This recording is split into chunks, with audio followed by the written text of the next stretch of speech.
Ah, It's every day. Like it takes like about 10, 20 seconds to understand that you're there. It's a very, very small, short delay, but it's there already. great. And here we go. So, hey, folks, it's the terrible 9/11 boy. It's 9/11, and we are here. Having the honor and the pleasure to receive Kurt Muroki, which was so well recommended and has such a great curriculum that it's a shame that we haven't met in person. We probably crossed each other in Indiana. We didn't know each other, but anyway, be very welcome, Kurt. Thank you. Thank you so much for having me on. It's great to finally meet you. This is incredible. After all these years and the ISBs, right? Yeah, well, my first one was 1993 in Interlaken. Yes. I was an undergraduate student at the time when John Clayton was the president. Oh, right, that's right. That's incredible. And because I started the Brazilian Society of Bassists when I was an undergraduate student with my then professor Valerio Bright and our friend Renata Amaral, we started a Brazilian Society, and then the news go fast, and then John Clayton had this idea. So, why don't you come? So you represent the Brazilian Society, and so I was a student. I was like sophomore or something, and so I said, oh my God! And then all of a sudden you're in Interlaken and you're walking, down to lunch with Edgar Meyer, and then it's like I didn't even know Edgar Meyer, and we were walking to this place one day. And so, are you going to the master class? Yeah, let's walk together. So blah blah blah blah blah. When we got there, he was the guy doing the master class. I had no idea. Isn't it wonderful, the humanity? We're all human. We're all human. We're all equals. Especially when you get to meet everyone. We're the idea that we see somebody in a recording and then all of a sudden we meet them, right? We forget how human we are. Yeah, and especially the people at my age, we grew up without internet. Yeah. So meeting a person that you only heard on the recording was like meeting Michael Jackson or something. It was like it was something out of this world, because we couldn't turn on this StreamYard and see a person. Right. And this day it seems like it's so every day that we meet someone, but it wasn't. It wasn't that way. And even so, you meet a person like a very famous person that if you don't know, I probably wouldn't chat with him. Yes, right. If I knew who he was. Right. It's so true, isn't it?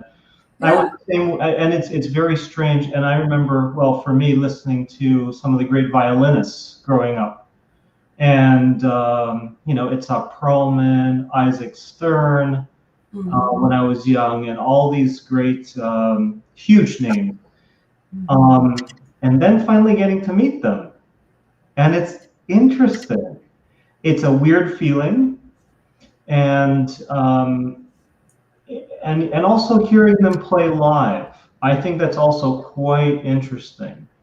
There is a sense of continuity from their recordings, but also some differences, and I find that fascinating. No, absolutely. And also, maybe it made you feel like, well, it is possible. It's not like a fantasy or something that it's flesh and bone. Like it's real. It's real, yeah. Yes, and what stops us is always the fear of, looking up and seeing the mountain and wondering whether we can climb it or not. Yes. Right? And am I, what is my self-worth? What, as a musician, as a human being, to be able to play this music? Right? No, there's no such thing. We're all, if I love it and I'm dedicated to it, That's it. There's nothing else. Yeah, wow, and Well, it's amazing coming from you. From the, your achievements are great because you're in one of the most important positions in the world because well, Indiana University is a world reference. So are you. So getting there, I believe it was a long road. Right? long journey, very long journey.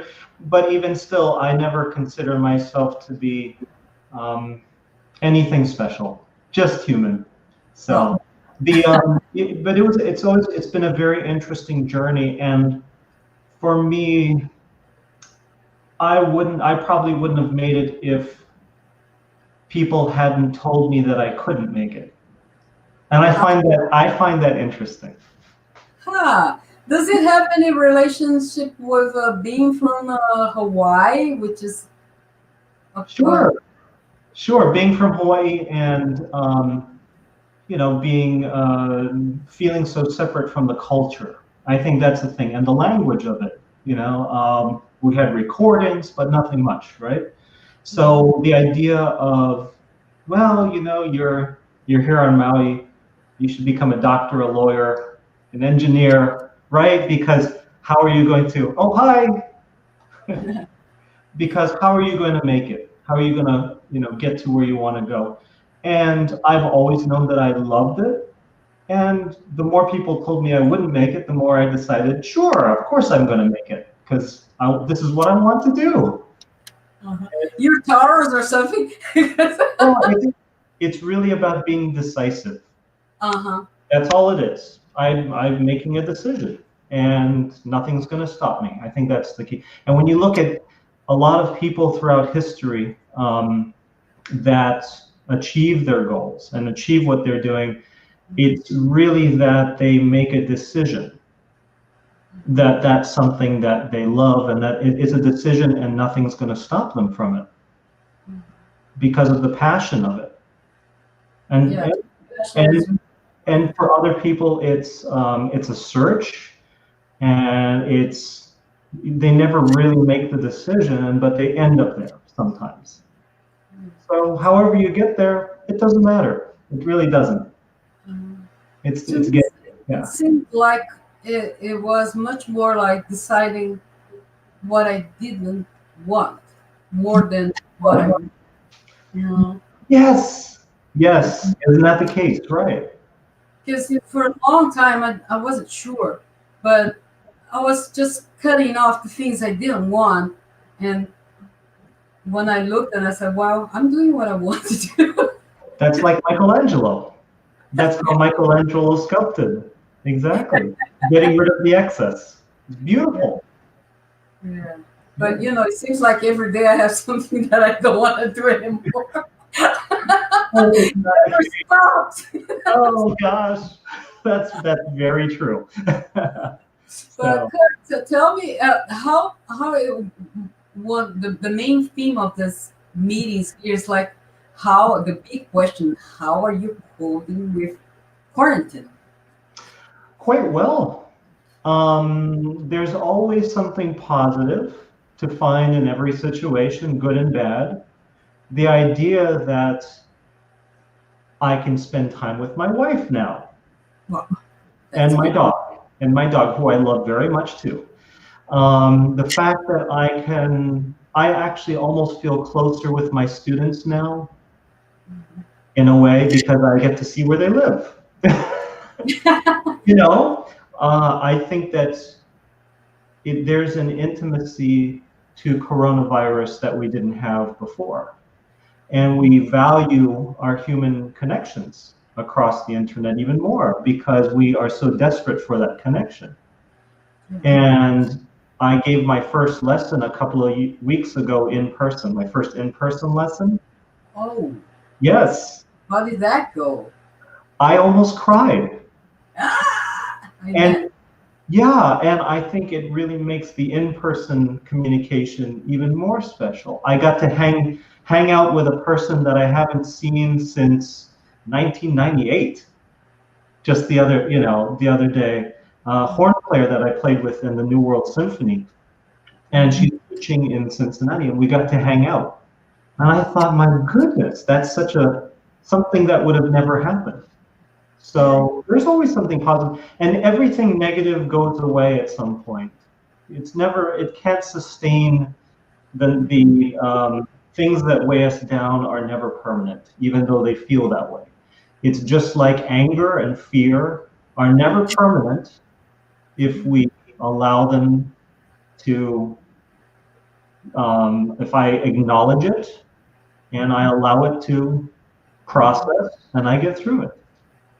But the resistance of anything, the resistance of online teaching or online anything, the resistance is what makes it more difficult. Yeah. And then, do you guys in Indiana have some of this plastic or acrylic division between professors and students, or no? No, we all wear masks. At least for the string players, we don't have the acrylic because that doesn't really work. Our neighbor here in Cincinnati, because my wife is here teaching, she's amazing. She's the better half. Rachel Kalin, she's amazing. What does she play? Double bass. Oh, really? Yes, she's professor at the Cincinnati Conservatory. Wow, what amazing! She's amazing. So, when it comes to our neighbor she deals with immunology, and really the things she said were quite interesting. That the protective barriers do not really help. It's more about how long you spend in a room and how much ventilation there is. So in my studio, I have 3 air filters. 2 of those filters are antiviral. Oh, good. So and we wear masks, and it's very clean. I spray everything down when they leave. It's all sterile. Yeah. Well, things are not so good in Brazil to do that yet. So in remote classes, it's safer. We started last week, and actually today is the first day I'm teaching my bass guys, and we come back to the bass group, the bass ensemble next week. I don't know how we're gonna do. We're working on it, but we're probably gonna do some Zoom mosaic or something. That sounds good. Yeah, into December. But we'll be in touch through WhatsApp and all the. We had a little party on Google Meet the other day. Oh, great! That's so nice. Yeah, because classes will come back and we say, well, let's have a party. Yes. That's what bass players do. Absolutely. Yeah, and it's about managing the situation, and it's difficult because it's hard to. We're not used to it, right? It's difficult to know what to do. Yeah, that's it. You don't do this, and during this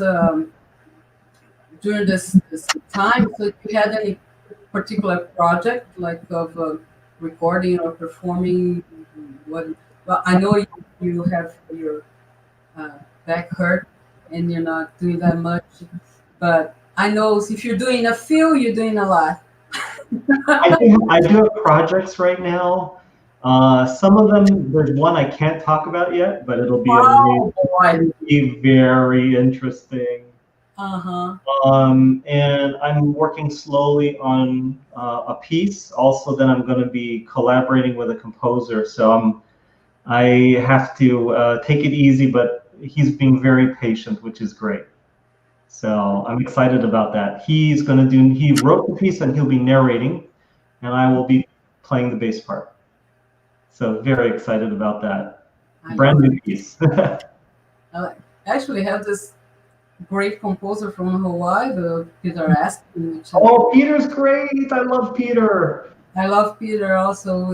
I've played some of his music already, and we're good friends. I like him a lot, and of course, we have Fumiko, right? Yes, that's right. Oh, that's so great. Her father was to hang with her father during the ISBs and stuff. I played with him once. Oh, you won. Yeah, I played with him one time in the Maui Symphony. Wow. A long time ago. Oh, he was wonderful. She's amazing. Her Yeah. daughter's amazing. You know, I taught her daughter during I think 3, 4 ISBs. Like I was working with the young kids, Yeah. and she was a little, and I was her one of her professors during the I think 2 or 3 ISBs, and used to win those wonderful gifts, those necklaces from Hawaii Yeah. too. Yeah. Oh, that's great. Yeah, every ISB she would bring me one. So Oh, that's so wonderful. That's so, isn't it nice? It's so, great. it's beautiful. Yeah. Yeah. Yeah, it's beautiful. It's not this one, but I have yeah, and it was very very very touching because it's Yes. such a special thing from Hawaii. Right? Yes. Absolutely. And, Yeah. Did you want any demonstrations about it, of anything at all while I'm, I think it would be great if you could play a little bit. Sure. I can give a couple of demonstrations of Whatever you want. Okay. An Sure. exercise or a piece or whatever. Just Yeah, maybe some technical demonstrations. great. Okay. All right. Great. So let me know if you can hear okay. I'm not sure about the microphone settings. Which gotta decide which face. Maybe this one. So there are a couple of things I love to do. I'll just put this down here. A couple of very important exercises for me. The most important thing is, coming from the violin world, I've always felt that there's such a connection between violin and bass that we don't necessarily pick up on. And the main thing for me is always sensitivity and how sensitive the bass is. And my teacher was very much into that, getting to understand the flexibility of the strings and the flexibility of the top of the bass, and really being able to get the interaction of the bow, rosin, and hair as optimized as possible. So, one of the biggest deals that one of the biggest things that he stressed with me was the fact that he loved the idea of slicing the string and thinking as though the bow is a knife and that the string is a rotten tomato. I think you could say. Okay. That's very interesting. Like I have a really sharp knife and a rotten tomato. Rotten tomato. Okay. Yeah. And why? Because if you press at all, sometimes, I squish the tomato. And the idea of resonance and controlling that resonance was very important to him. He didn't put it in those terms. He always was very abstract in his choice of words. He would leave it up to me a lot to figure out, which I found interesting. But slicing the string. So for him, there was always the idea of the interaction of the string is that you constantly pull it to the side.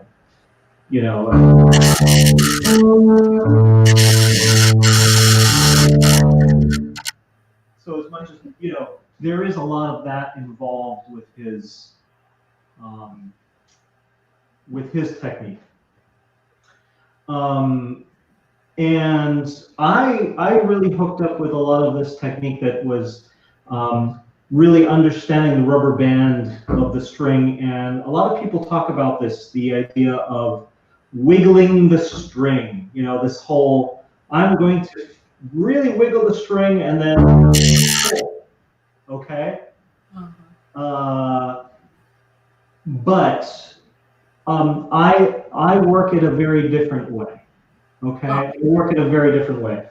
I feel as though the string, at first especially, that there is a non-stop pendulum in the arm. So that the arm, a non-stop pendulum, Oh. so that the arm is really a pendulum. It's like a grandfather clock swinging, right? And we have the big pendulum, we have this medium pendulum, which is the forearm, and of course we have the wrist a little bit and the fingers. So it's all flexible, and depending on the speed that I want the stroke to be, I believe that it's all based upon that. I relate it to car tires. But the idea of wiggling the string non-stop and feeling the looseness of the string, not the tension of the string, is important. Okay. I think sometimes when we wiggle the string, we're really pushing and pulling against it.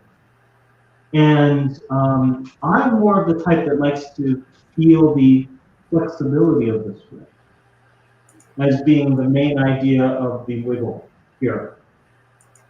How flexible and without edges can the string be pulled and pushed without feeling like I'm hitting a wall? Mm-hmm. That's in contrast with actually feeling what a non-perpendicular bow feels like and feeling that resistance. Where this feels much less resistant. This feels very resistant. This feels very resistant in a different way. But this feels very flexible. Mm-hmm. And if I can play with that flexibility, I have a very, it's much easier for me to approach the bass with that feeling in my hand, that there are no edges, that's all based upon a circle, rather than angles of any sort. Okay. And is that the same idea you think for the string cross? Like the string crossing. For crossing, yeah, for the string crossing. Similar.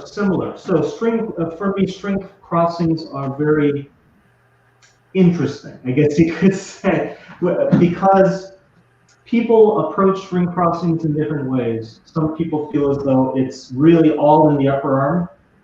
Mm-hmm. Some people feel as though it's in the forearm.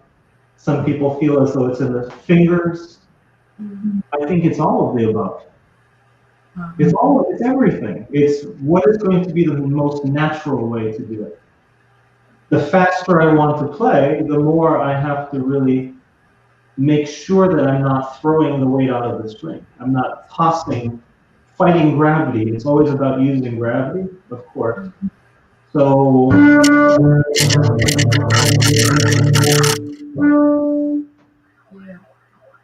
So, let me ask you, how do you approach the student that has this difficult to lose your arm and leave the weight on the string to do it? right. So, getting the weight into the string, the best way to do that is standing. Mm-hmm. And not seated. So I usually, and there are a few ways I like to approach it. Number one is always coming at the bass with an open approach, open chest approach to the bass, and never collapsed. Mm-hmm. And it actually, the reason why we lift out in my mind, is because we don't have a range of motion this way. We're limited. So it feels locked, and that's what pulls the weight out. So flexibility and freedom this way, for me, is very important, the horizontal freedom. Okay. So I approach it always from feeling this to that, right? And this, that. So, getting the weight in is really about using gravity. I'm also a big proponent, and where's the camera? There it is. So for me, I'm a big proponent of making sure that I am not doing this with my thumb. Mm-hmm. Really, that's not how I want to hold the bow, where the thumb is pointing up. So if I was to touch my thumb to the pad in between these two joints. Oh, that's difficult with the camera. Yeah. Right. If I was to do this, Right. I could do this and I could just walk around all day. And just even if I put my hand down at my side, you know, the contact point and the shape of my hand is very natural. So if this can be flexible, right, and if this can be um, natural, then from here, right, and then right from here to the base, I'm not pushing with my thumb or locking my thumb, and that also lifts the weight out of the string.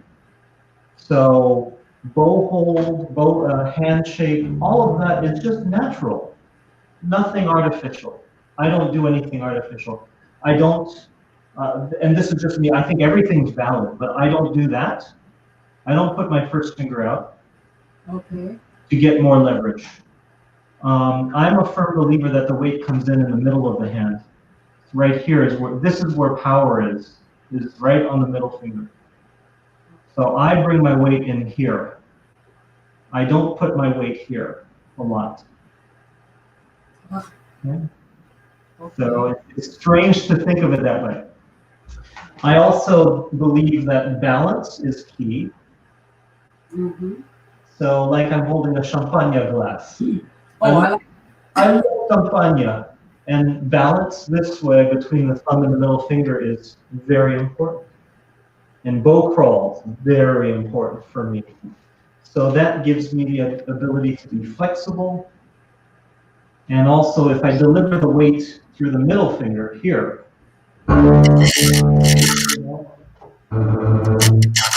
then I can be as flexible as I want. Okay. Okay? Got it. It's a little hard to do with German bow, but German bow. Oh, German bow, I love it. So with German bow, I don't have a German bow here. I'm actually at my wife's. No, but it's okay because I have lots of students with French bow, so I have practiced French bow too. So, but with German bow, I go with I'm a big fan of Rainer separates. Oh yeah. Separates for me was oh my gosh, what a sound! I don't hear that type of sound anymore. He was incredible. He's a good old school, right? Great old school. What a beautiful sound. A beautiful sound. I don't, you know, and that's the thing. I hear people having good sound, but not a beautiful sound. Yeah. I don't hear the beauty as much as I did. And I miss that. And violinists, old violinists, they say the same things. I miss that beautiful sound. Now it's fast and fancy, but where's the beauty, you know? So for him, he had me doing this he said, do this for a month. Where whenever I was at rest, I would have the bow here. And I would release it to the hand. So that it was here. Here. See, you're carrying it as a gamba. I'm sorry? You're carrying it as a gamba, but Exactly, right. Exactly. And this is about balance. It's about balance. And I always want to release into my fingers. I don't want to have the tip pointing to the ground and pick it up. I don't want to have tension this way. If I pick the bow up, I'm grabbing the bow. For him, it was about releasing the bow into the hand, opening the hand, release. And I think that makes a big difference in the sound. Grabbing, and you know, sometimes grabbing means squeezing, which means pulling the weight out. But I have all of my students do this, and when they go to play, into the bass that way. So it's a release. They feel the gravity, the weight of the bow coming into their fingers. I love that idea. Yeah, it's a great idea.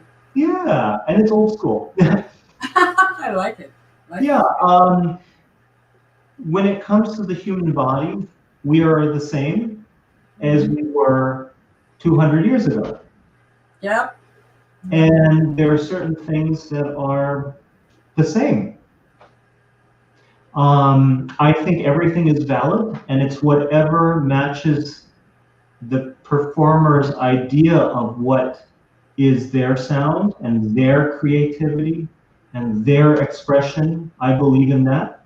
I think it's very important that we are individuals and not all sound the same. I think that's boring. Yeah, yeah, If we all sounded the same, how boring would that be?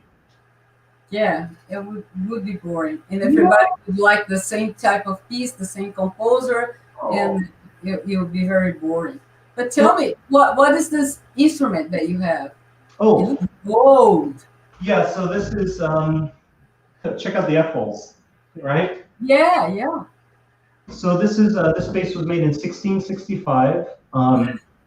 I don't, who knows? It's but it was sold as Niccolo Amati. Oh, And it belonged to Dragon Eddy.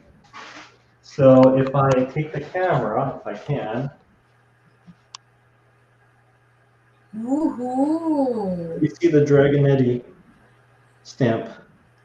Wow. So it's one of those basses, and yeah, so it's fun. And then my wife has her bass, and it's very. I did a string a print a print screen on it, and my face sound looking like And I love this bass too. This is was sold as a Testori, so very different.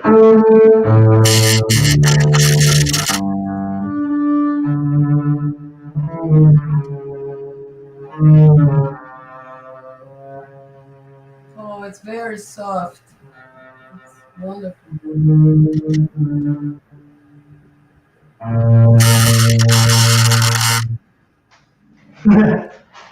Sorry about the rattle. I don't know what the I can't.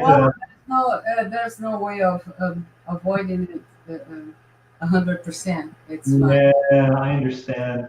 It's I think it's resonating my computer here. That happens, doesn't it? Yeah, but it's great. Thank you for demonstrating. It's really amazing. Right. And one other thing about the last thing about the weight. I also believe in bouncing, even playing basketball. That's also another. Uh-huh. Yeah. Great. Anyway, I don't know if that helps anyone, but Oh, sure it is. And the great thing about it, it's like the good part of this being saved. It's like I can tell my students, come back there and watch that. Watch that live. See if you can do that. So it's amazing. Thank you so much. Sure. Thierry Barbet told me so much, and I said, you gotta talk to him because, he has great ideas and stuff. So. Well, thank you. And if anyone has any questions, they can always send me an email. I'm willing to answer any emails that I can. kurtmuroki@muroki.com is my email address. Would you mind writing me that on private chat so I can? Yes. I can share with everyone.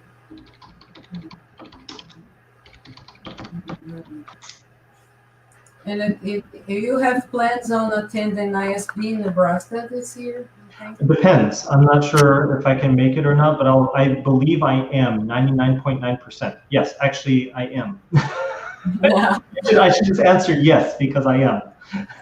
Yeah. Me too. It's the same thing. Right. I do have plans. I don't know if you're going to be allowed in the US. Yeah. I know. It's crazy. I don't know if my president will let us leave and if your president will let us, in. So we're both in very bad shape at this time. Oh, it's just ridiculous. We should be coming together, not. Yeah. You're gonna be in some sort of frontier or something. That's right. Oh, why? I have students in Asia who can't come and study, so we're doing it online. Crazy. Crazy. I've been talking to people, and some of the students went home for vacation, and they're not allowed to come back. Not So, allowed to come back. yeah. But we'll get through this. I'm certain we will get through this, no matter what. We always do. With everything that's happened throughout history, we Yeah. somehow managed to keep going. Yeah, that's true. Yeah. I'm sure we're gonna meet, and hopefully those, in the future, hopefully not too far away, we're gonna get together, and maybe we can, you know, how you say, like shorter our distances, like and make more some events together, with our students together, do something. Sounds Either great. online or in person, I don't know.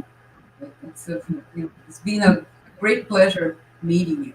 Same here. And if there's anything that anyone has questions about that I can answer anytime, we're one big family. Oh, great. Thank Yeah. you so much. Thank you. And then, the time goes fast. It's 7 minutes already. So, but I do, appreciate that you taking the time and the efforts to be here. Absolutely. Part of this big moment. And I've decided already. People they're here every day knows, but every time we have different people, that I'm gonna finish this series of lives on the number 200. And yeah, and then I'm gonna start another project that I'm not sure what it is right now, but on October 7th, we're gonna have this big live with everybody that was a guest in here since March. Oh, cool. It's gonna be a big Zoom meeting of hour and a half or 2 hours, Awesome. and everybody is like, I'm gonna send the Zoom link, so, and we're gonna have 2 hours chat. People can talk, play, do whatever. I'm gonna register this 200 meetings in one big meeting. So you're already invited. And please invite your wife too. Yes, that'd be wonderful. That's great. Thank you. You guys play a duet or something. We don't do that. No. I'll tell you, last thing. My first husband is a bass player. It is a bass player, and we did have a duo. But he is my former husband. Yeah, not easy. No. I no. Work and family. Yeah, it didn't work even for Page Turner. Not even Page Turner would work. No, it doesn't work that way. And for sure, I was the peakiest one. I don't like turning pages, so I never want to be in that position. It's the most stressful position to be. It's stressful. More than playing the bass. But anyway, it's not a good idea. So good for you. No. Absolutely not. Well, thank you. Thank you very much. Thank you, everybody, for being there. And tomorrow we're here with a violinist from the State Symphony Orchestra of São Paulo. So Awesome. everybody's welcome. It's going to be the same time as every day. So thank you, Kurt. Bye. Thank you. Bye, everybody. Stay home. Wear masks. All that thing.